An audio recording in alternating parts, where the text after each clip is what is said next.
আসসালামু আলাইকুম প্রিয় ফুটবল ফ্যান্স। ফুটবল দেশের আরও একটি ভিডিওতে আপনাকে স্বাগতম।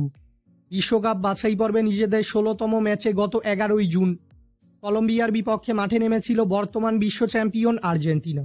সেই ম্যাচটিতে অবশ্য কলম্বিয়ার সঙ্গে ১-১ গোলের ড্র নিয়ে মাঠ ছেড়েছিল আলবিসেলেস্তেরা। এই ম্যাচটিতে আর্জেন্টিনার হয়ে একমাত্র গোলটি করেন থিয়াগো আলমাদা। মূলত কলম্বিয়ার সঙ্গের ম্যাচটির মধ্য দিয়েই জুন মাসের ফিফা উইন্ডো শেষ করল মেসির আর্জেন্টিনা। আজকের এই ভিডিওতে আলোচনা করব আর্জেন্টিনার পরবর্তী ম্যাচ কার বিপক্ষে এবং ম্যাচটি কবে কখন কোথায় অনুষ্ঠিত হবে তা নিয়ে। মূল ভিডিওটি শুরু করার আগে আমাদের চ্যানেলে প্রথমবার এসে থাকলে চ্যানেলটি সাবস্ক্রাইব করে আমাদের সাথেই থাকবেন।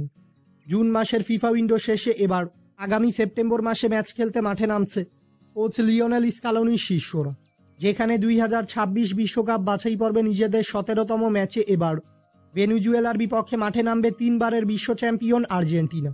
বর্তমানে কনমেবল অঞ্চলের বিশ্বকাপ বাছাই পর্বের পয়েন্টস টেবিলে ১৬ ম্যাচে ১১ জয়, ৩ পরাজয় ও ২ ড্রয়ে মোট ৩৫ পয়েন্টস নিয়ে পয়েন্টস টেবিলে শীর্ষ স্থানে রয়েছে আলবিসেলেস্তেরা।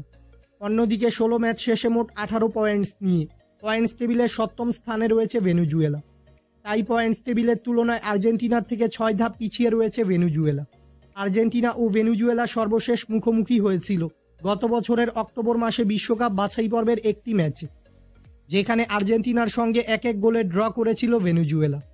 আর্জেন্টিনা বনাম ভেনেজুয়েলার মধ্যকার এই বিশ্বকাপ বাছাই পর্বের ম্যাচটি খেলা হবে আর্জেন্টিনার মাঠ স্তাদিও মাস মনুমেন্টাল স্টেডিয়ামে এবং এই ম্যাচটি অনুষ্ঠিত হবে বাংলাদেশ সময় অনুযায়ী আগামী ৯ই সেপ্টেম্বর। তবে ম্যাচটির চূড়ান্ত সময় এখনও প্রকাশিত হয়নি। ফুটবলের সকল নিউজ এবং আপডেটস পেতে আমাদের চ্যানেলটি সাবস্ক্রাইব করবেন এবং আমাদের সাথেই থাকবেন। ধন্যবাদ।